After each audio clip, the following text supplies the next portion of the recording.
పాలు తేనెలు ప్రవహించు దేశమును నీకు ఇస్తానని దేవుడు అబ్రహాముతో వాగ్దానం చేశాడు.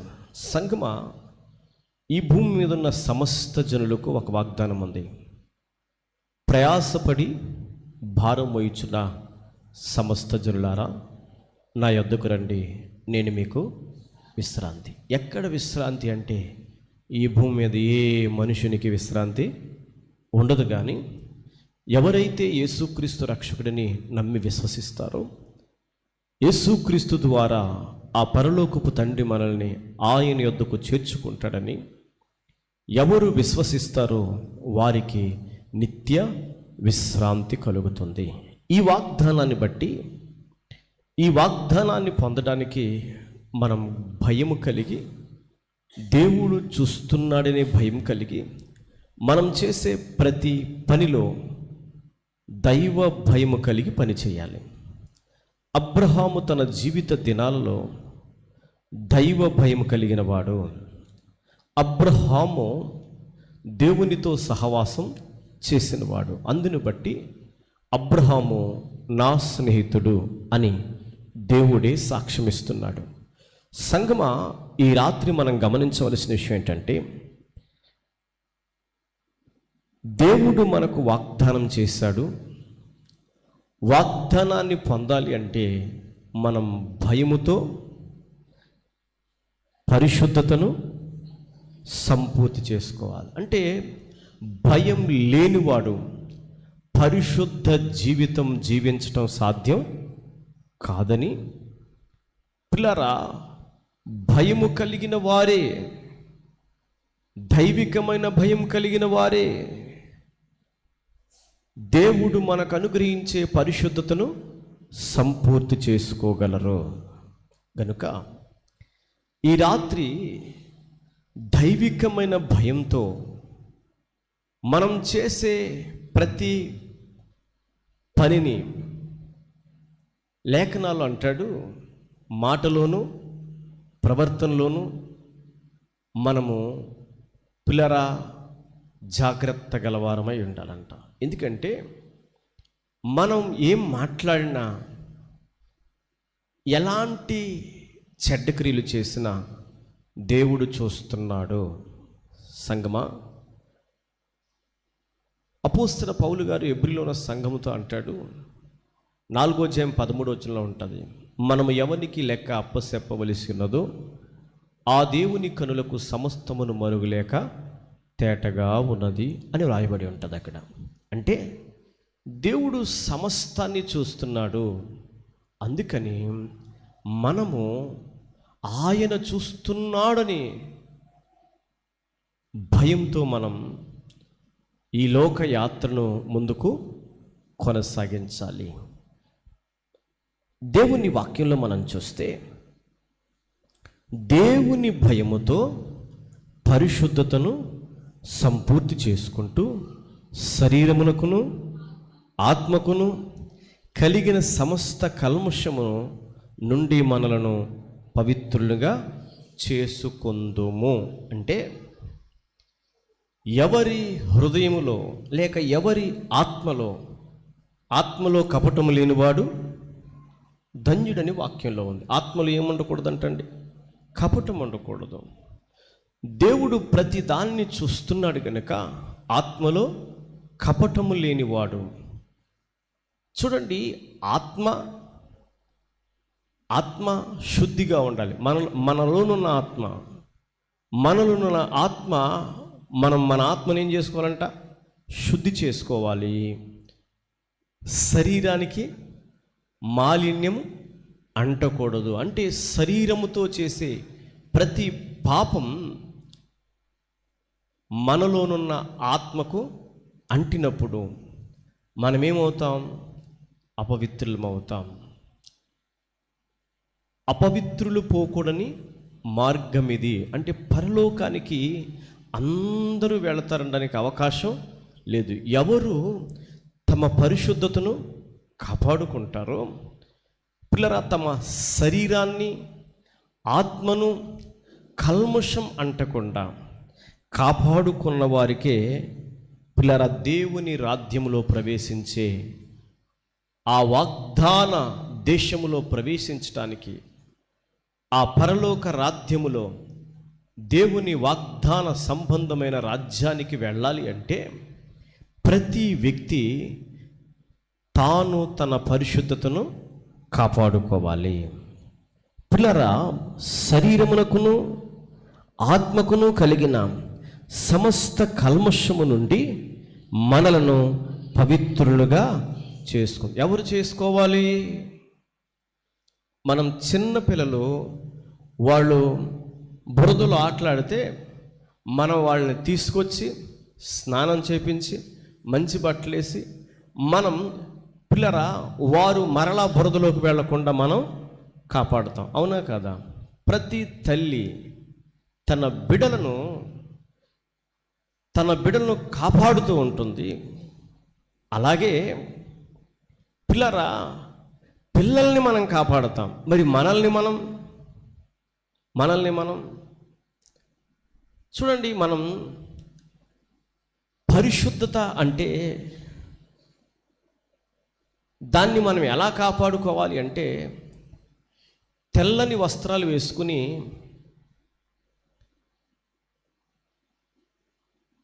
ప్రయాణం చేస్తున్నప్పుడు, మనం బస్ స్టాండ్లో కానీ లేక బస్సులో ప్రయాణం చేస్తున్నప్పుడు కానీ ట్రైన్లో ప్రయాణం చేస్తున్నప్పుడు కానీ ఎక్కడ పడితే అక్కడ కూర్చుంటామా? ప్రయాణం చేసేటప్పుడు మన వస్త్రాన్ని బట్టి అక్కడున్న ఆ సీటుకున్న మట్టి అంటుకోవచ్చేమో, ఎలాంటి బురద అంటకుండా మన వంతు మనం ఏం చేస్తాం? మనల్ని మనం కాపాడుకుంటాం. కాళ్ళు ఆగినా ఎక్కువసేపు నిలబడైనా ఉంటాం కానీ కూర్చోం. చూడండి, ట్రైన్లో ప్రయాణం చేస్తున్నప్పుడు మనం రిజర్వేషన్ చేసుకోకుండా జనరల్ బోగీలు ఎక్కామనుకోండి, సీట్ లేదనుకోండి, ఎంతసేపు నుంచుంటాం అమ్మా?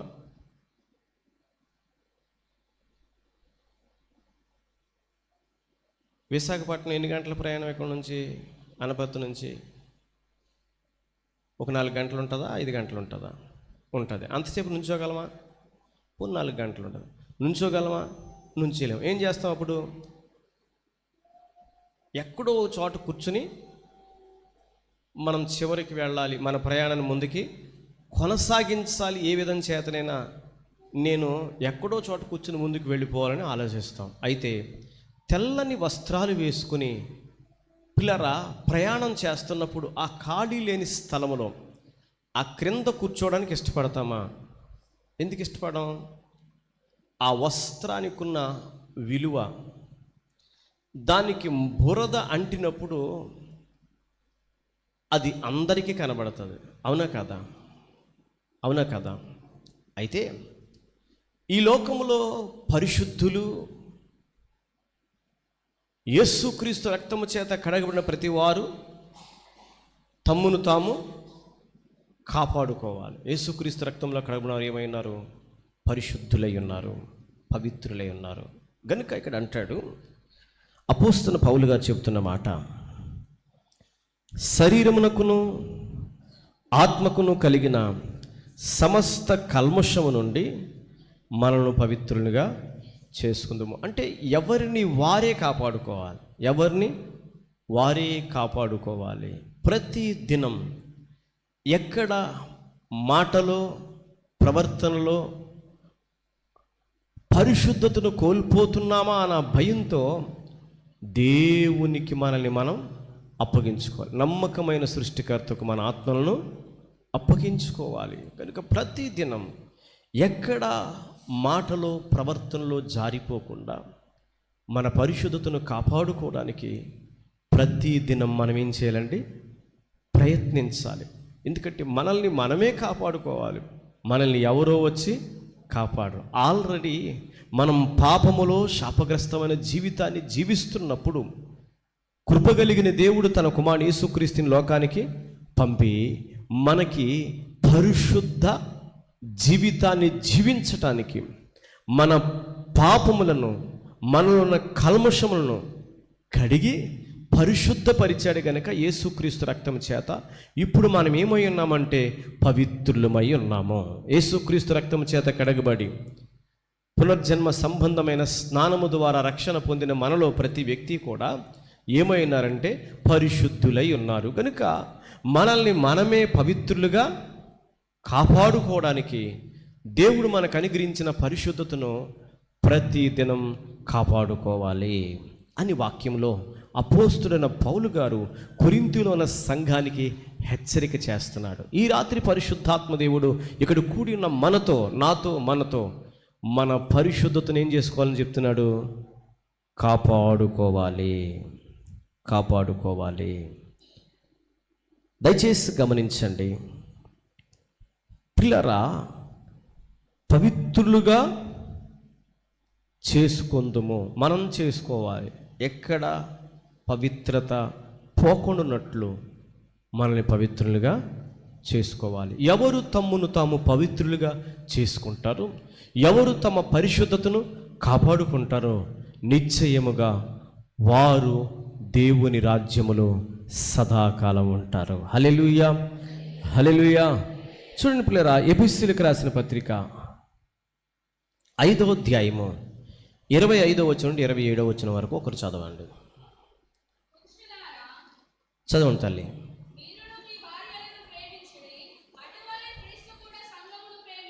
క్రీస్తు సంఘమును ప్రేమించి అది కళంకమైనను ముడతైనను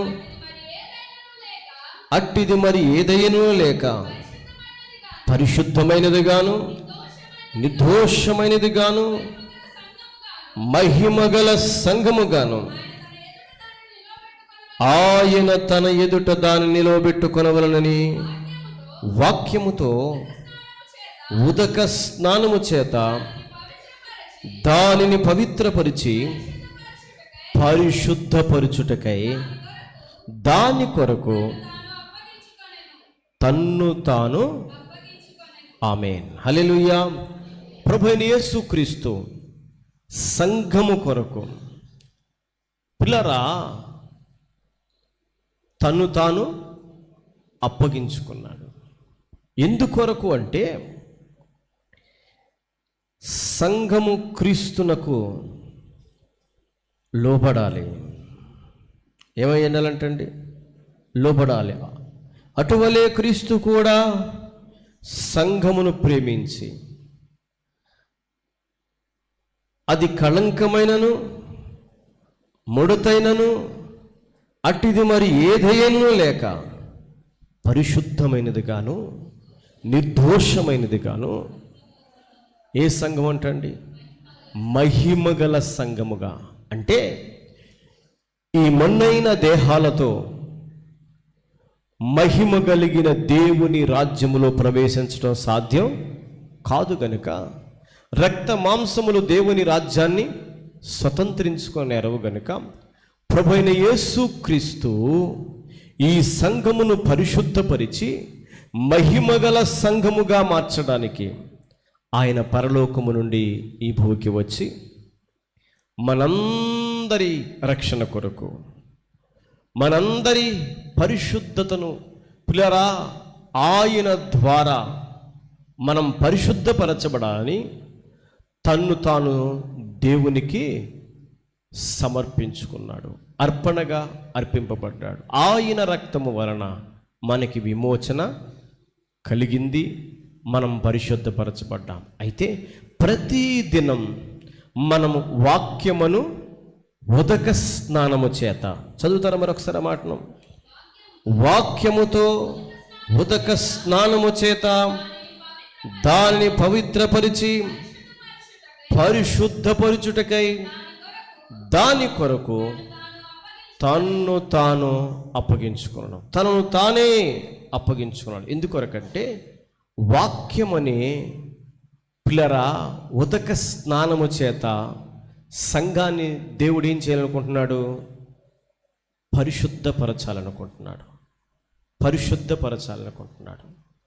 ఆయన మనల్ని ఏం చేశాడంటే పరిశుద్ధపరిచాడు.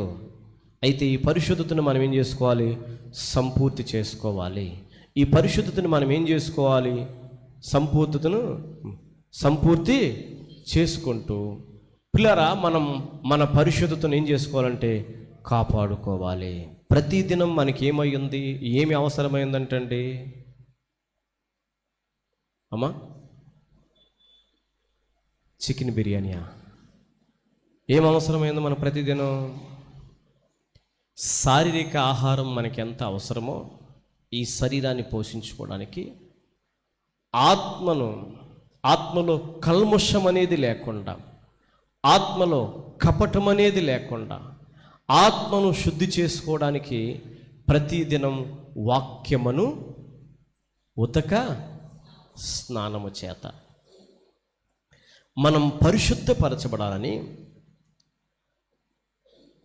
కృపగలిగిన దేవుడు తన కుమారుని యేసుక్రీస్తు ద్వారా ఏర్పరిచిన ఈ పరిశుద్ధ మార్గములో ప్రతిదినం దేవుని ఉన్నతమైన ఉపదేశం ద్వారా మనం ఏం చేయబడాలి? నడిపించబడాలి. వాక్యం మనకు అవసరమైనది. మనల్ని పరిశుద్ధపరిచేది వాక్యం. మనల్ని పవిత్రతను మన పవిత్రతను కాపాడేది వాక్యమే గనుక అనుదిన వాక్య ధ్యానం, ప్రార్థనా జీవితం మనకు చాలా అవసరమని వాక్యం సెలవిస్తూ ఉంది. ప్రభునందు ప్రియులారా, తెస్సలోనికీయులకు రాసిన మొదటి పత్రిక 4వ అధ్యాయం 7వ వచనం చదువుదాం. అపోస్తలుడైన పౌలు తెస్సలోనిక సంఘానికి రాసిన మొదటి పత్రిక 4వ అధ్యాయము 7వ వచనం చదువుదాం. పరిశుద్ధులవుటకే దేవుడు మనల్ని పిలిచును గాని అపవిత్రులుగా ఉండుటకు. హల్లెలూయా. చూడండి, దేవుడు మనల్ని ఎందుకు పిలిచాడు అనేటువంటి ఆలోచన మనలో ప్రతి వారికి రావాలి. ఎందుకు పిలిచాడు దేవుడు? పాపములో శాపములో నశించి నరకాగ్నికి వెళ్ళిపోవలసిన మనలను దేవుడు మనల్ని పిలిచాడు. ప్రయాసపడి భారం వహించిన సమస్త జనులారా, నా యొద్దకు రండి, నేను మీకు విశ్రాంతినిస్తాను. వచ్చిన నీవు నేను మనం దేవుడు పిలిచాడు, ఆయన యొద్దకు వచ్చాం. ఎందుకు వచ్చాం అంటే పరిశుద్ధులు అవడానికి దేవుడు మనల్ని పిలిచాడు. అపవిత్రులుగా ఉండాలని, పిల్లరా గతించిన దినాల్లో చేసిన పాపం ఇప్పుడు చెయ్యాలని, గత కాలమే చాలు అంటాడు భక్తుడు. ఏమంటాడు? గతించిన కాలమే చాలు. మనం చేసిన పాప సంబంధమైన క్రియలను మనం విడవాలి. మన అవిధేయతలు మనం విడవాలి. మన అపవిత్రత మనం విడవాలి. దేవుడు మనల్ని పిలిచిన ఉద్దేశం ఏమై ఉంది అంటే పరిశుద్ధులవుటకు పిలిచాడు. ఎందుకంటే యెహోవా పరిశుద్ధుడు పరిశుద్ధుడు పరిశుద్ధుడని దూతలు గాన ప్రతిగానము చేయుచున్నవని ప్రవక్త అయిన యెషయా పిల్లరా 6వ అధ్యాయంలో ఆ విషయాన్ని వ్యక్తం చేస్తున్నాడు. దేవదూతలు ఏమని ఆయన స్తుతిస్తున్నాయంటండి? యెహోవా పరిశుద్ధుడు పరిశుద్ధుడు పరిశుద్ధుడని. అయితే పరిశుద్ధులు మనము కూడా ఏమై ఉండాలంట? పరిశుద్ధులమై ఉండాలి. మనము ఆరాధించు దేవుడు, మన సృష్టికర్తయగు దేవుడు, మనల్ని సృజించిన దేవుడు ఏమై ఉన్నాడంటే పరిశుద్ధుడై ఉన్నాడు. గనుక మనము ఏ విధంగా ఉండాలని దేవుడు ఆశపడి మనల్ని పిలిచాడంటే పరిశుద్ధులవుటకే మీరు పిలువబడుతురి. మన పిలుపు మనం గ్రహించాలి. ఎందుకంటే మనము పాపములో ఉన్నప్పుడు, శాపగ్రస్తమైన జీవితాన్ని జీవిస్తున్నప్పుడు, వ్యసనాలతో ఉన్నప్పుడు, వ్యర్థ ప్రవర్తన కలిగి జీవిస్తున్నప్పుడు దేవుడు మనల్ని పిలిచాడు. అయితే ఆ స్థితిని మనం విడవకపోతే దేవుడు పిలిచిన పిలుపు నీవు సంపూర్ణం చేసుకోలేని వ్యక్తివై ఉన్నావని నిన్ను నీవు గ్రహించాలి. సంగమా, లేఖనాలను మనం పరిశీలన చేస్తే పరిశుద్ధులవుటకు మీరు పిలువబడ్డారు. అపవిత్రులుగా ఉండడానికి దేవుడు మనల్ని పిలవలేదు. గనుక మనలో ఎక్కడ అపవిత్రమైన కార్యాలు చేసే పిల్లరా ప్రేరణ రాకుండా, ఎందుకంటే అపవాది ప్రేరణలు ఎలా ఉంటాయంటే అపవిత్రమైన కార్యాలు చేసే విధంగా ఉంటాయి. ఆత్మ సంబంధమైన కార్యాలు ఎలా ఉంటాయంటే పరిశుద్ధ జీవితాన్ని జీవించడానికి, పరిశుద్ధుల సహవాసంలో కొనసాగడానికి, పరిశుద్ధ జీవితాన్ని జీవించడానికి మనలో పరిశుద్ధాత్ముడు చేసే క్రియ పరిశుద్ధమైన కార్యాల కొరకే ఉంటాయి అని ఒక్కసారి మనం వాక్యాన్ని బట్టి పరిశీలన చేసుకోవాలి. దేవుడు మనల్ని ఎందుకు పిలిచాడు అంటే తన ఉద్దేశం ఏమిటంటే మనము పరిశుద్ధులుగా ఉండాలి. ఎందుకంటే ఆయన పరిశుద్ధుడు. హల్లెలూయా, హల్లెలూయా. ప్రభునందు పిల్లారా, తెస్సలోనిక రాసిన 2వ పత్రిక అపోస్తలుడైన పౌలు గారు తెస్సలోనిక సంఘానికి 2 పత్రికలు రాశారు. 2వ పత్రికలో 2వ అధ్యాయం 13వ వచనం చదువుదాం. 2వ అధ్యాయం 13వ వచనం. ప్రభువు వలన ప్రేమింపబడిన సహోదరులారా, ఆత్మ మిమ్మును పరిశుద్ధపరచుట వలనను మీరు సత్యం నమ్ముట వలనను రక్షణ పొందుటకు దేవుడు ఆది నుండి మిమ్మును ఏర్పరచుకునెను గనుక మేము మిమ్మును బట్టి ఎల్లప్పుడూ దేవునికి కృతజ్ఞతాస్తుతులు చెల్లింపబద్దులమై ఉన్నాము. హల్లెలూయా, హల్లెలూయా. ప్రభునందు ప్రియులారా, అపోస్తలుడైన పౌలు గారు తెస్సలోనిక సంఘానికి 2 పత్రికలు రాస్తూ 2వ పత్రికలో ఆయన ఏమంటున్నాడంటే ప్రభువు వలన ప్రేమింపబడిన, అంటే దేవుడు మనల్ని ప్రేమిస్తున్నాడు. దేవుడు మనల్ని ఏం చేస్తున్నాడండి? ప్రేమిస్తున్నాడు. దేవుడు మనల్ని ప్రేమించి మనము నశించిపోకూడదని దేవుడు పిల్లరా తన మహాకృప చేత తన ఆత్మ మిమ్మును పరిశుద్ధపరచుట వలన, మనం ఎలా పరిశుద్ధపరచబడ్డాము అంటే దేవుని ఆత్మ చేత, దేవుని వాక్యం చేత, దేవుని ఆత్మ చేత మనం ఏం చేయబడాలి? పరిశుద్ధపరచబడాలి. మిమ్మును పరిశుద్ధపరచుట వలన మీరు సత్యమును నమ్ముట వలనను రక్షణ పొందుటకు దేవుడు ఆది నుండి మిమ్మును ఏర్పరచుకున్నాడు. దేవుడు ఎప్పుడు ఏర్పరచుకున్నాడు? ఆది యందు భూమి నిరాకారముగాను శూన్యంగాను ఉంది. భూమి నిరాకారముగాను శూన్యముగాను ఉన్నప్పుడే దేవుని ప్రణాళికలో మనం ఉన్నాం, దేవుని చిత్తములో మనం ఉన్నాం, దేవుని ఆలోచనలో మనం ఉన్నాం.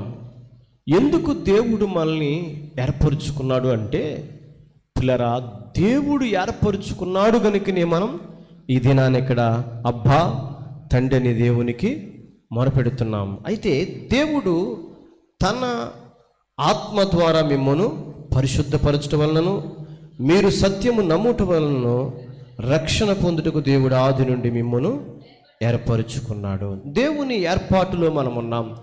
దేవుడే మనల్ని ఏర్పరచుకున్నాడు. మనుష్యుడు పిలిస్తే మనము రాలేదు. మనుష్యుడు పిలిస్తే మనం ఆ పిలుపుకు లోబడడానికి మనలోనున్న పాపం ఒప్పుకోదు, మనలోనున్న అపవిత్రత ఒప్పుకోదు, మనలోనున్న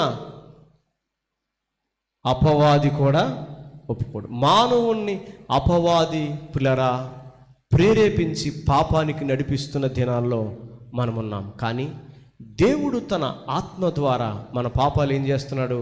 ఒప్పింప చేసి మనల్ని పరిశుద్ధపరిచి పరిశుద్ధ జీవితాన్ని జీవించడానికి దేవుడు ఆదిలోనే మనల్ని ఏర్పరచుకుని తన ఆత్మ ద్వారా ప్రిలారా ఈ దినాన మనము పరిశుద్ధ జీవితం జీవించడానికి, పరిశుద్ధుడైన దేవుణ్ణి స్తుతించడానికి దేవుడు మనల్ని ఏర్పరచుకున్నాడు గనుక దేవుని ఏర్పాటులో మనం ఉన్నాం. దేవుడు మనకు అనుగ్రహించిన పరిశుద్ధతను మనం ఎప్పటికప్పుడు కాపాడుకోవాలి. హల్లెలూయా. మన పరిశుద్ధతను మనం కాపాడుకోవాలి. యాకోబు పత్రిక, అపోస్తలుడైన యాకోబు గారు రాసిన పత్రిక 4వ అధ్యాయము 8వ వచనం చదువుతాం. 4వ అధ్యాయము 8వ వచనం చదువుదాం.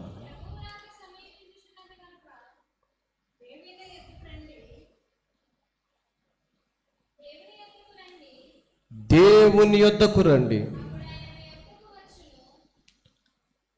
అప్పుడు ఆయన మీ యొద్దకు వచ్చును. పాపులారా మీ చేతులు శుభ్రము చేసుకునుడి, దిమనస్కులారా మీ హృదయములను పరిశుద్ధపరుచుకునుడి. సంగమా, అపోస్తుడైన యాకోబు గారు ఆయన ఉపదేశం చేస్తూ మాట్లాడుతున్న మాట ఏంటంటే, అక్కడున్న పాప సంబంధమైన క్రియలు జరిగిస్తున్న వ్యక్తులతో అక్కడ మాట్లాడుతున్న మాటలు ఏమన్నాడంటే, పాపులారా మీ చేతులు శుభ్రం చేసుకోండి. ఎందుకంటే పవిత్రమైన చేతులెత్తి దేవుని మనం ఏం చేయాలి? ఘనపరచాలి, స్తుతించాలి, ఆరాధించాలి, మహిమపరచాలి. ఆయనను ఎల్లప్పుడూ మనం ఏం చేయాలంటే స్తుతించి ఆరాధించాలి. అయితే ప్రియ సంగమా, మన చేతులు ఎలా ఉండాలి? దేవుని యొద్దకు రండి, అప్పుడు ఆయన మీ యొద్దకు వస్తాడు. పాపులారా మీ చేతులు శుభ్రం చేసుకునండి. ద్విమనస్కులారా, ద్విమనస్కులు ఎవరు? ద్విమనస్కులు ఎవరు? రెండు తలంపులు కలిగిన వారు. రెండు తలంపులు కలిగిన వారు ఏలియా దినాలలో. పిల్లరా, కర్మేలు పర్వతం దగ్గర ఏలియా పిలిచాడు, మీరెన్నాళ్ళు రెండు తలంపులతో ఉంటారు? మీరు రెండు తలంపులతో ఉంటున్నారు. మీరు అపవాది క్రియలు జరిగిస్తున్నారు, దేవుని క్రియలు జరిగిస్తున్నారు. మీరు ఏ పక్షాన ఉన్నారు? దేవుని పక్షాన, అపవాది పక్షాన? మీరు ఎవరిని నమ్ముతున్నారు? మీ తలంపులు, మీ ఆలోచనలు రెండు విధాలుగా కనబడుతున్నాయి. ద్విమనస్కులారా, ద్విమనస్కులారా. మనలో చాలామంది తమ పరిశుద్ధతను కాపాడుకునే విషయంలో చాలామంది ద్విమనస్కులుగా ఉంటున్నారు. ద్విమనస్సులుగా ఉంటున్నారు. ఆదివారం ఒకలా, సోమవారం ఒకలా. అలా కాదు, ఎప్పటికప్పుడు మన పరిశుద్ధతను కాపాడుకుంటూనే ఉండాలి. లేఖనాలను మనం చూసినట్లయితే, ద్విమనస్కులారా మీ హృదయములను పరిశుద్ధపరచుకో అంటే మన హృదయంలో ఎలాంటి పిల్లరా లోక సంబంధమైన ఆలోచనలు ఉండకూడదు.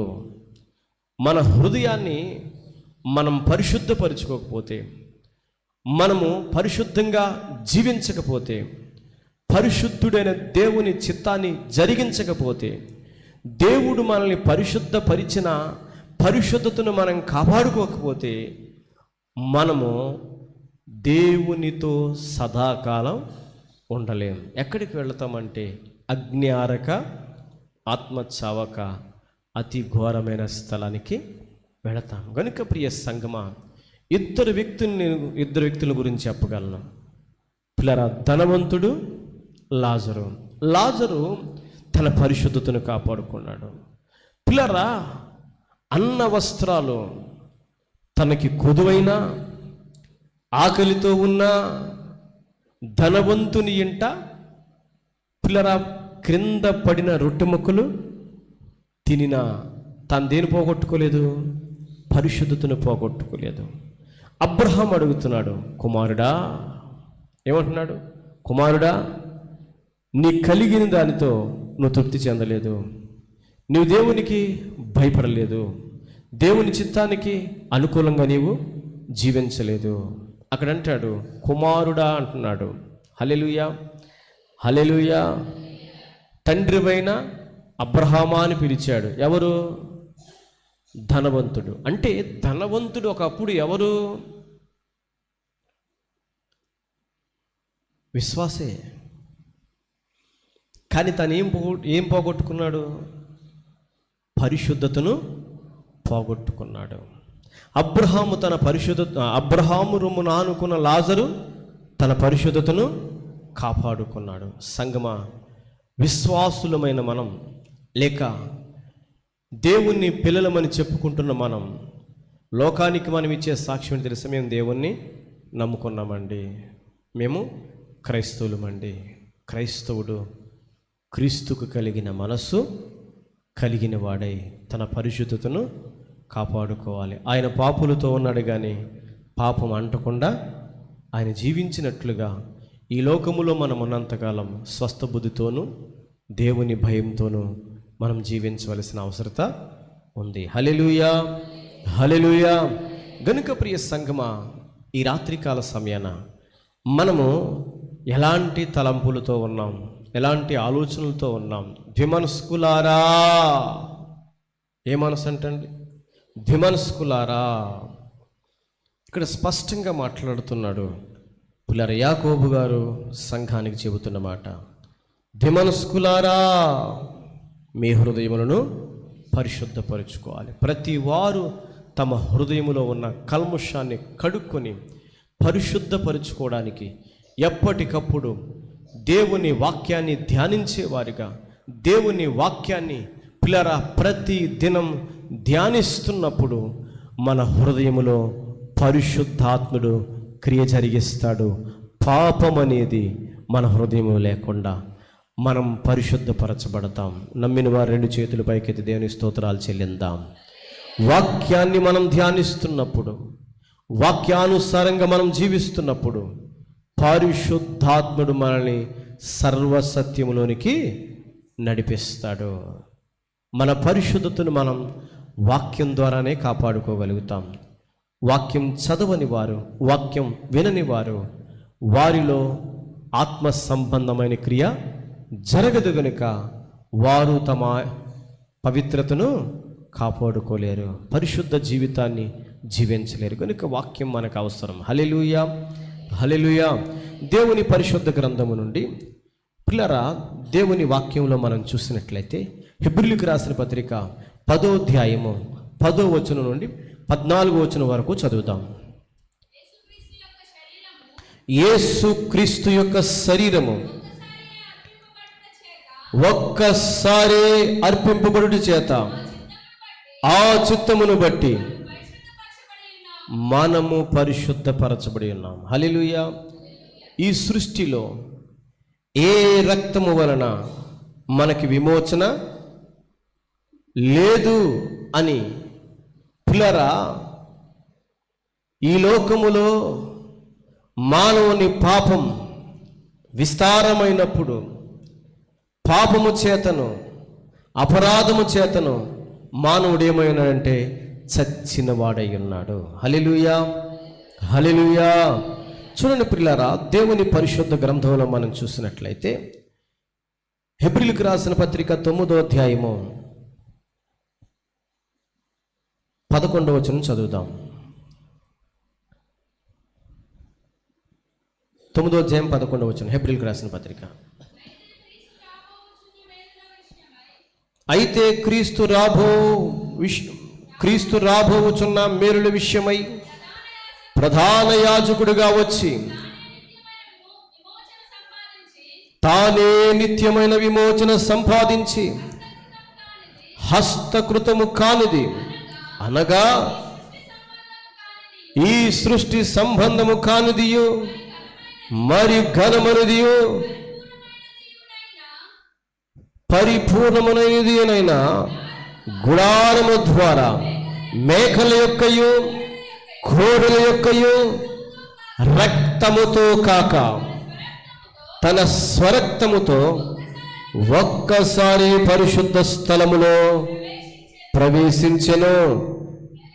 ఏలయనగా మేకల యొక్కయు ఎడ్ల యొక్కయు రక్తమును మైలపడిన వారి మీద ఆవు దూడ బూడిద చల్లుటయు శరీర శుద్ధి కలుగునట్లు వారిని పరిశుద్ధపరిచినడలా నిత్యుడగు ఆత్మ ద్వారా తాను దేవునికి నిర్దోషునిగా అర్పించుకున్న క్రీస్తు యొక్క రక్తము నిర్జీవ క్రియలను విడిచి జీవమగల దేవుని సేవించుటకు మీ మనస్సాక్షులను ఎంతో ఎక్కువగా శుద్ధి చేయను.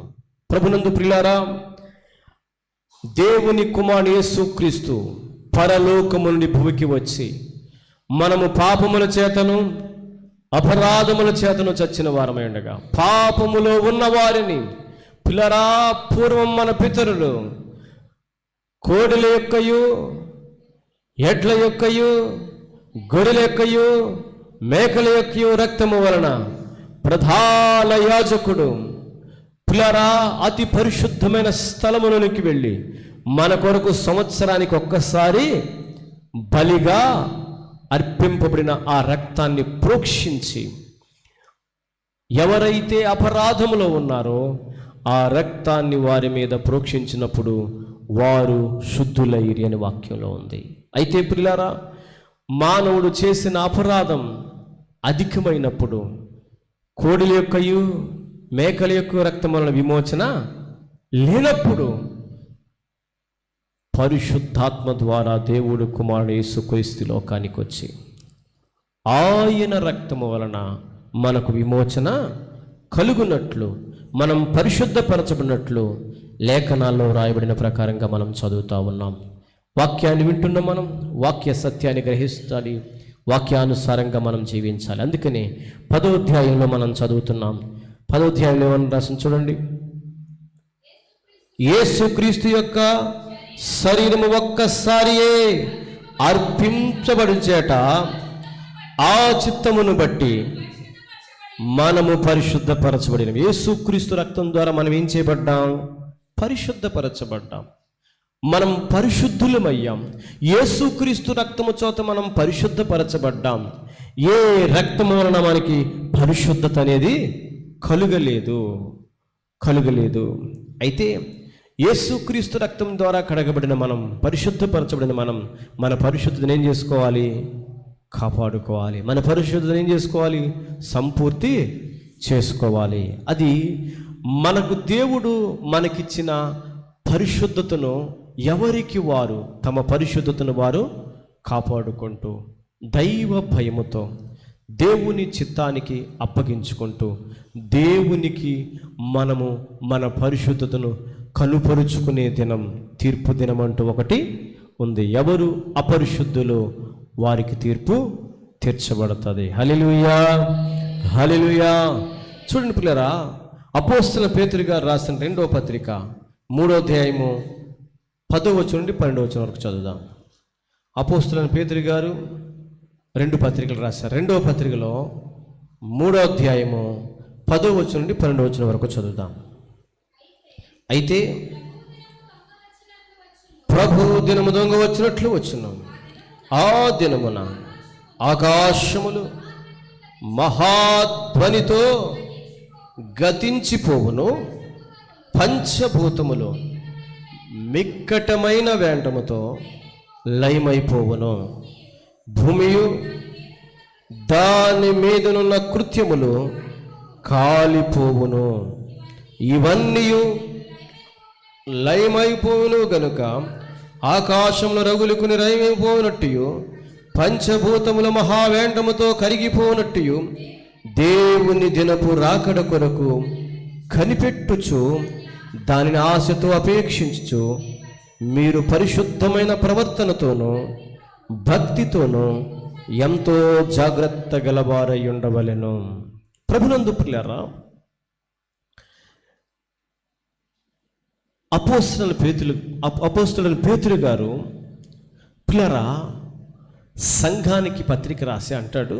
ఆ పత్రికలో ప్రభువైన యేసుక్రీస్తు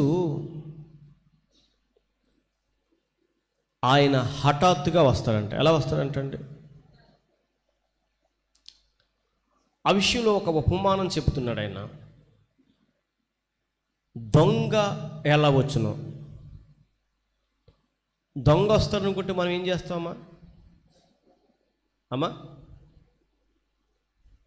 తలుపులు జారేసి అమ్మా ఏదైనా ఊరు వెళ్ళిపోతామా? దొంగ వస్తాడని ఏం చేస్తాం? తాళం వేసుకుంటాం. లేదు తాళం కూడా పగలగొడతాడని ఏం చేస్తాం? ఇంట్లో లైట్లు వేసుకొని అమ్మా అవసరం ఇంట్లో తాళం వేసుకుని కూర్చొని ఎదురు చూస్తూ ఉంటాం. ఒకవేళ వస్తే మన దగ్గర ఏదో కత్తో కర్ర దగ్గర పెట్టుకుని ఆయుధం పెట్టుకుని ఎదురు చూస్తాం. ఎందుకు? వాడు వస్తే దోచుకుపోతాడు. వచ్చేవాడు చెప్పి వస్తాడా? 12 గంటలకు కరెక్ట్గా వచ్చి మీ ఇంటికాడ దొంగతనం చేస్తాను అంటాడా? అంట. దోచుకునేవాడు హఠాత్తుగా వస్తాడు, మన కొరకు రక్తం కాచి ప్రాణం పెట్టినవాడు. పిల్లరా, ఆయన ఒక సమయమని చెప్పకుండా, ఎందుకంటే మన పరిశుద్ధులు అతి పరిశుద్ధులమ్మ. మన పరిశుద్ధులు ఎలా అంటామా? అతి పరిశుద్ధులు. ఎందుకు ఆ మాట అంటున్నానంటే, ఆయన 2029లో వస్తాడంటే, 22/9 జనవరి 1వ తారీఖు 1వ నెల అమ్మా 1 గంటకు వస్తాడు. 1 గంటకు వస్తే ఏంటి? జనవరి 1లోకి వచ్చినట్టే కదా. ఆ రాత్రి అమ్మా అసలు మందిరానికి వచ్చేసి ఎక్కడి నుంచే వెళ్ళిపోతాం. అప్పుడు దాకా మనం ఏం చేస్తాం? ఇన్ని సంవత్సరాలు ఏం చేస్తాం? ఎవడికి నచ్చిందాడు. ఎందుకు టైం ఇచ్చాడు కదా, పలానా టైంలో వస్తానంటే అప్పుడు దాకా ఏం చేస్తారు ఈ పరిశుద్ధులంతాను?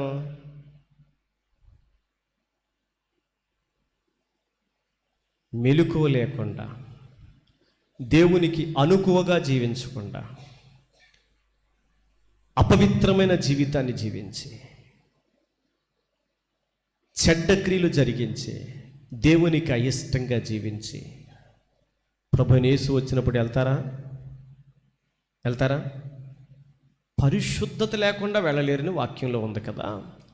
అంటే ప్రతి దినం మనల్ని మనం పరిశుద్ధపరుచుకోవడానికి ఆయన సమయం చెప్పాడా? అయితే నా రాకడకు సూచనలు ఏంటంటే, భూకంపాలు వస్తాయి, కరువులు వస్తాయి, జనం మీదకి జనం లేస్తారు, రాజ్యం మీదకి రాజ్యం లేస్తుంది. జరిగే పరిస్థితులను బట్టి ప్రభువైన యేసుక్రీస్తు రాకడ సమీపంగా ఉందా, దూరంగా ఉందా?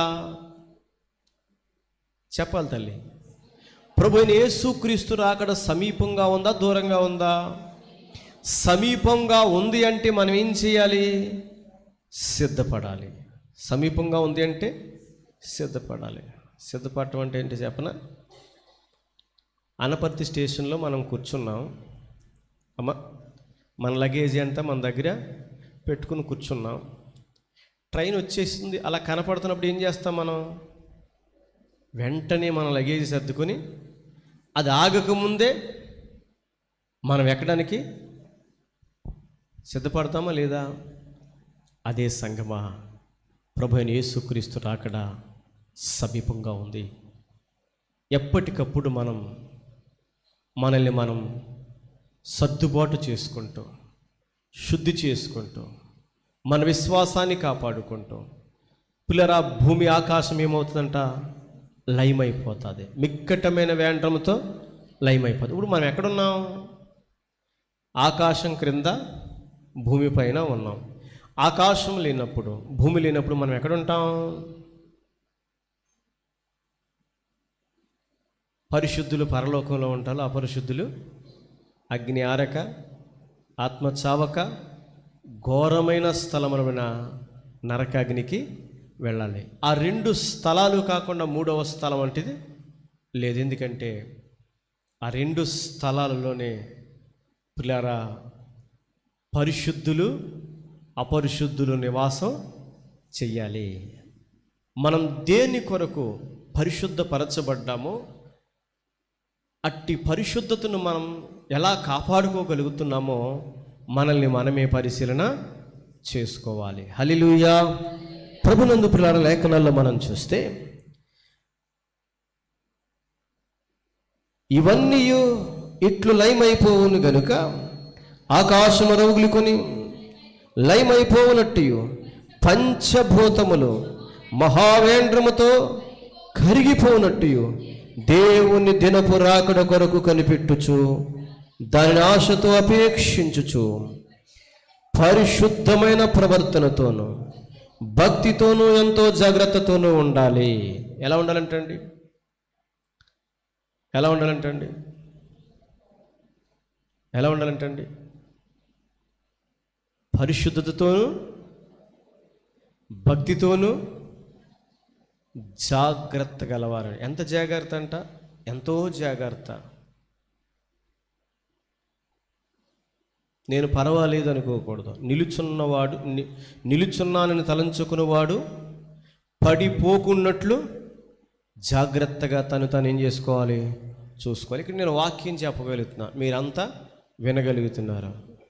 వింటున్న మీ మీద నేను పర్వాలేదు అనుకున్నాను అనుకో, నాకంటే అవివేకి మూర్ఖుడు మరొకడు ఉండడు. మీరు వింటున్నారు, ఈ ఉపదేశాన్ని మీకు అందించడానికి దేవుడు నన్ను నిలబెట్టాడు. కానీ దేవుని కొరకు నన్ను నేనేం చేసుకోవాలి? పరుచుకోవాలి. దేవుడు నాకు అనుగ్రహించిన పరిశుద్ధతను నేను కూడా కాపాడుకోవాలి. అంటే ఈ ఉపదేశం మీకు నాకు కూడా అవసరమైనది. వాక్యాన్ని ధ్యానించడం, ప్రార్థన చేయటం, మనం ఎంతో భక్తి గలవారమై జాగ్రత్తగా ఉండడానికి మీరు నేను ఎప్పటికప్పుడు మనల్ని మనం దేవునికి అప్పగించుకోవాలి. ఆత్మ సహాయం లేకుండా మనల్ని మనం కాపాడుకోవడం సాధ్యం కాదు. కనుక మన ఆత్మను శుద్ధి చేసుకోవడానికి శరీర సంబంధమైన మాలిన్యం, కపటం అంటకుండా దేవుని ఆత్మకు మనల్ని మనం అప్పగించుకుంటూ మన పరిశుద్ధతను కాపాడుకుంటూ ఎంతో జాగ్రత్త గలవారమై ఉండాలి. ఎంతో జాగ్రత్త గలవారమై ఉండాలి. అపోస్తలుడైన పేతురు గారు రాసిన మొదటి పత్రిక 1వ అధ్యాయం 14వ వచనం నుండి 17వ వచనం వరకు చదువుతాం. నేను పరిశుద్ధుడనై ఉన్నాను గనుక మీరును రాయబడి ఉన్నది. కాగా మీరు ఎవరంట? అవిధేయులుగా ఉండకూడదు, అజ్ఞానంగా ప్రవర్తించకూడదు, అపవిత్రమైన కార్యాలు చేయకూడదు, అసహ్యమైన కార్యాలు చేయకూడదు, అవినీతి అనేటువంటిది మనలో ఉండకూడదు, అజాగ్రత్త అనేటువంటిది మనలోనికి రాకూడదు. మనం ఎవరమంటే విధేయులైన పిల్లలు. చదువుతారా? మీరు విధేయులకు పిల్లలై మీ పూర్వపు అజ్ఞాన దశలో మీకుండిన ఆశలను అనుసరించి ప్రవర్తింపక. పూర్వం ఏంటి మనం చేసి అని ఏంటంటండి? అజ్ఞాన దశలో చేశాం. కొన్ని ఆశలు ఉన్నాయి, తినాలి, త్రాగాలి, పాప సంబంధమైన క్రియలను జరిగించాలి అని. వెళ్ళరాని చోటకు వెళ్ళి చెయ్యరాని కార్యాలు చేసి మనల్ని మనం అపవిత్రపరుచుకున్న దినాలను బట్టి మనం శాపగ్రస్తులమయ్యాము. గనుక దేవుడు తన మహాకృప చేత తన కుమారుడు యేసుక్రీస్తు ద్వారా మనల్ని ఏం చేశాడు? పరిశుద్ధపరిచాడు. తన కుమారుడు యేసుక్రీస్తు రక్తం ద్వారా మనకి విమోచన కలుగజేశాడు. గనుక పూర్వపు అజ్ఞాన దశలో మనకుండిన ఆ పూర్వపు ఆశలు, ఆలోచనలు మనల్ని ఎక్కడికి తీసుకెళ్తాయి? నరకానికి తీసుకెళ్తాయి. కనుక వాటిని మనం ఏం చేయాలి? ఆ ఆశను అనుసరించి ప్రవర్తింపకూడదు. మన ప్రవర్తన మార్చుకోవాలి. మిమ్మును పిలిచిన వాడు పరిశుద్ధుడైన ప్రకారం మీరును సమస్త ప్రవర్తన యందు పరిశుద్ధులై ఉండాలి. అలా పరిశుద్ధులై మీరు ఉండకపోతే పక్షపాతము లేకుండా క్రియలను బట్టి ప్రతి వారిని తీర్పు తీర్చు దేవుడు తండ్రి అని మీరు ఆయనకు ప్రార్థన చేస్తున్నాం. మనం ఏం ప్రార్థన చేస్తున్నాం? అబ్బా తండ్రి అని మనం మొరపెట్టుకుంటున్నాం. మన ప్రార్థనలు ఆలకించి దేవుడు, ఇంతవరకు క్షేమాన్ని ఇచ్చిన దేవుడు, ఇంతవరకు ఆయుష్ ఇచ్చిన దేవుడు, ఇంతవరకు ఆరోగ్యం ఇచ్చిన దేవుడు, మన జీవితంలో మనం చేసిన పిల్లరా క్రియలను బట్టి కాక తన కృపను బట్టి నేటి వరకు మనల్ని కాపాడుతున్న దేవుడు తీర్పు తీర్చే దినమంటూ ఒకటి ఉంది. తండ్రి అని మీరు ఆయనకి ఏం చేస్తున్నారు? ప్రార్థన చేస్తున్నారు. అయితే ఆయన ఎలాంటి వాడంట? పక్షపాతము లేకుండా తీర్పు తీర్చే దేవుడు. గనుక నీవు ప్రార్థన చేసి ఇంతవరకు ఆయన పిల్లరా చేసిన పిల్లరా క్రియలను బట్టి కాక తన కృపను బట్టి నిన్నెంతవరకు కాపాడుతూనే వచ్చాడు, క్షమాన్నిస్తూనే వచ్చాడు. అయితే తీర్పు దినం సమీపంగా ఉంది. మనల్ని మనం పరిశుద్ధపరచుకోకపోతే, మనకు పూర్వమున్న అజ్ఞాన దశలో మనకుండిన ఆశలను మనం విడవకపోతే, పాప క్షమాపణ అనేటువంటిది మనకు ఇక లేదు. తీర్పు దినం సమీపిస్తూ ఉంది. లేఖనాలను మనం చూసినట్లయితే తీర్పు తీర్చే తండ్రికి మనం మొరపెడుతున్నాం. గనుక మీరు పరదేశులై ఉన్నంతకాలం, ఏ దేశంలో ఉన్నాం? నా దేశము ఇది కానే కాదు, ఈ దేశమందు పరవశులం. మనం ఏమై ఉన్నాము అంటే, మనము ఈ భూ సంబంధమైన వ్యక్తులం కాము. ఈ భూమి మీద ఏ దేశము మనది కాదు. ఈ భూమి ఆకాశం ఒక దినాన లయమైపోతుంది కనుక, మిక్కటమైన వేండ్రముతో పిల్లరా లయమైపోయే దినమంటూ ఒకటి ఉంది కనుక, మనం చేరవలసిన ఆ పరలోక సంబంధమైన ఆ మహిమలో మహిమ కలిగిన దేవునితో సదాకాలం ఉండాలి అంటే, మనం ప్రార్థన చేస్తున్న దేవుడు, మన ప్రార్థన ఆలకిస్తున్న దేవుడు, పక్షపాతము లేకుండా తీర్పు తీర్చే దేవుడని, ఆయన పరిశుద్ధుడై ఉన్నాడని, ఆయన పిల్లలమైన మనము కూడా పరిశుద్ధమై ఉన్నాడని తండ్రి ఆశిస్తున్నాడు. తండ్రి అబ్బాని మొరపెడుతున్న దేవుడు పరిశుద్ధుడు. కనుక ప్రియ సంగమా, పరిశుద్ధుడైన దేవునితో మనము ఈ లోకములో ఉన్నంతకాలం ఎంతో భయముతో గడపాలి. ఎంతో భయంతో గడపాలి. భయం లేని భక్తి దేవుడు అంగీకరించేవాడు కాదు. అందుకని అంటాడు, యెహోవా యందు భయభక్తులు కలిగి ఉండాలి. ఎవరైతే దేవుని యందు భయభక్తులు కలిగి ఉంటారో, దేవుడు వారితో కూడా సదాకాలం ఉండడానికి, ఆయన రాజ్యములోనికి మనల్ని చేర్చుకోవడానికి మన తండ్రి సృష్టికర్త ఇష్టపడుతున్నాడు. అయితే నీవు నేను మనం పరిశుద్ధతను కాపాడుకోలేకపోతే, పరిశుద్ధతను సంపూర్తి చేసుకోకపోతే, పరిశుద్ధత కలిగి మనం జీవించలేకపోతే, ఆయనకు అయిష్టమైన కార్యాలు చేస్తే అగ్ని ఆరక ఆత్మచావక అతి ఘోరమైన స్థలానికి మనం వెళ్ళవలసిన వారం. గనుక ప్రియ సంగమా, మనము ఎంతో భయముతో పరిశుద్ధతను పూర్తి చేసుకుందాం. అట్టి కృప మనందరికీ దేవుడు అనుగ్రహించునుగాక. దయచేసి ప్రార్థన చేసుకుందాం. కృప కలిగిన దేవుడు, ఈ రాత్రి ఈ ఉపవాస కూడికలలో నీతో, నాతో, మనతో దేవుడు మాట్లాడుతున్నాడు. దైవమా, మిక్కటమైన వాండ్రంతో భూమి ఆకాశం గతించిపోయే దినం రాబోతుందయ్యా. దైవమా, నీ సన్నిధులు నేను ఎంతో భయముతో జీవించగలిగితేనే, ఎంతో భక్తితో జీవించగలిగితేనే నేను నిన్ను సంపూర్ణంగా ఆరాధించగలుగుటకు, సంపూర్ణంగా నన్ను నేను నీకు అప్పగించుకున్నట్టుకు కృపతో బలపరచండి. నీ కుమారుని యేసుక్రీస్తు ద్వారా మీరు నాకు ఇచ్చిన రక్షణను, పరిశుద్ధతను, నీ ఆత్మ నడిపింపులో నిలిచి, నీ వాక్యమును ధ్యానిస్తూ, వాక్యానుసారంగా జీవిస్తూ, నీ ఉపదేశానుసారమైన సంగతులను నేను నేర్చుకుంటూ, దైవమా, ఈ కడవరి కాలములో నన్ను మీ కృపలో స్థిరపరచండి, బలపరచండి, నమ్మకత్వాన్ని ఇవ్వండి, యథార్థతనివ్వండి. పరిశుద్ధ జీవితం జీవించటానికి, నా పరిశుద్ధతను నేను కాపాడుకున్నట్టుకు, మీరు అనుగ్రహించిన పరిశుద్ధతను నేను ఎక్కడా కోల్పోకుండా, మీరు అనుగ్రహించిన పరిశుద్ధతను నేను ఎక్కడా, దైవమా, పరిశుద్ధతను కోల్పోకుండా కృపతో నన్ను బలపరచమని ప్రార్థన చేద్దాం. దేవుడు ఈ దినాన మనతో మాట్లాడుతున్న ప్రతి మాట మనం గ్రహించాలి, గమనించాలి. పరిశుద్ధాత్ముడు ఎఫెసులో ఉన్న సంఘముతోను, పిల్లరా పరిశుద్ధాత్ముడు పిల్లరా కొరింథీలో ఉన్న సంఘముతోను, పేతురు గారి ద్వారా, అపోస్తలుడైన పౌలు గారి ద్వారా, యాకోబు ద్వారా ఆ పత్రికలలో ఉన్న విషయాలను పరిశుద్ధాత్ముడు ఈ రాత్రి మనతో స్పష్టంగా మాట్లాడి మనల్ని బలపరచాలని, తన పరిశుద్ధతలో మనం నిలిచి మన పరిశుద్ధతను కాపాడుకుంటూ నమ్మకంగా జీవించాలని, దైవ భయం గలవారమై దైవ చిత్తాన్ని జరిగించడానికి మన జీవిత కాలమంతా నమ్మకంగా ఉండాలని దేవుడు ఆశపడుతున్నాడు. పరిశుద్ధాత్ముడు మనల్ని బలపరుచుటకై ఈ రాత్రి మాట్లాడిన ప్రతి మాటను బట్టి కృప కలిగిన దేవునికి అప్పగించుకుందాం. ప్రార్థన చేసుకుందాం.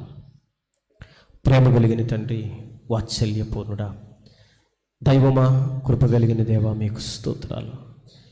గడచిన కాలమంతా మీ కృప చేత మీరు మమ్మల్ని కాచి కాపాడి మా కొరకు తీర్పు తీర్చుటకు, అయ్యా మా విధేయతను బట్టి తీర్పు తీర్చుటకు నువ్వు అయ్యా మా క్రియను లెక్కిస్తున్నావని లేఖనాలు చెబుతున్న విధంగా అబ్బా తండ్రిని మొరపెట్టుకున్నట్టుకు మీరు మాకిచ్చిన ధన్యతను బట్టి మీకు స్తోత్రాలు.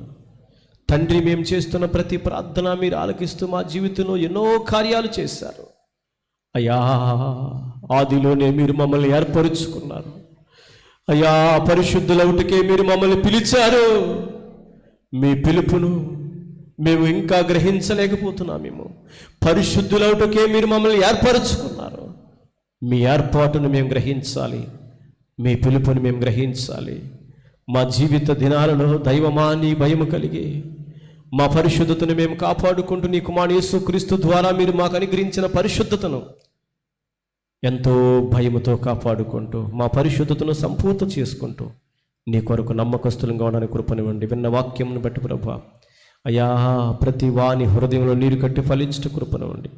ఎవరు అవిధేయులుగా ఉండకుండా విధేయులకు పిల్లలుగా నీ చిత్తాన్ని జరిగించడానికి నాలో మాలో నీ వాక్యాన్ని క్రియ జరిగించండి. అయ్యా నీ వాక్యము క్రియ జరిగిస్తుండగా వాక్యమే మా జీవితాలలో కార్యసిద్ధిని కలుగు చేయనని లేఖనాల్లో రాయబడిన ప్రకారంగా మమ్మల్ని మేము నీ కొరకు అప్పగించుకున్నట్టుకు నమ్మకంగా జీవించట కృపనిమ్మని ప్రార్థిస్తున్నాను. ఇక్కడ జరుగుతున్న ప్రతి ఉపవాసకుడిక ప్రతి దినం మీరు మీ జనులతో మాట్లాడుతున్న మాటలలో సత్యమును సారాంశము గ్రహించి సంఘము నీ కొరకు సంపూర్ణతలోనికి వచ్చి నీకు మహిమకరంగా జీవించట కృపనివ్వండి. నీ దాసునికి మంచి ఆరోగ్యం దయచండి, దాసులకు ఆరోగ్యం దయచండి. నీ దాసుని కుటుంబంలో ప్రతి ఒక్కరికి క్షేమాన్ని ఇవ్వండి.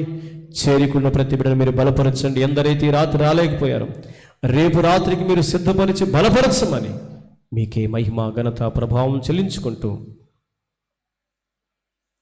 యేసునామములో ప్రార్థన చేస్తూ స్తుతించి వేడుకొనుచున్నాము తండ్రి, ఆమేన్. మన ప్రభువైన యేసుక్రీస్తు వారి కృపయు పరమ తండ్రి ప్రేమయు పరిశుద్ధాత్మ అన్యోన్య సహవాసం ఇప్పుడు ఎల్లప్పుడూ చేరికుడు మనందరికీ ప్రభు కృపతోడే సదా సహాయం చేయనుగాక. ఆమేన్. యేసు రక్తమే జయం, ప్రభు శిలువ రక్తమే జయం. అపవాది క్రియలంత నాశనం కలుగునుగాక. ప్రభువైన యేసుక్రీస్తు నామమునకు మహిమ కలుగునుగాక. ఆమేన్, ఆమేన్. అందరికీ వందనాలు.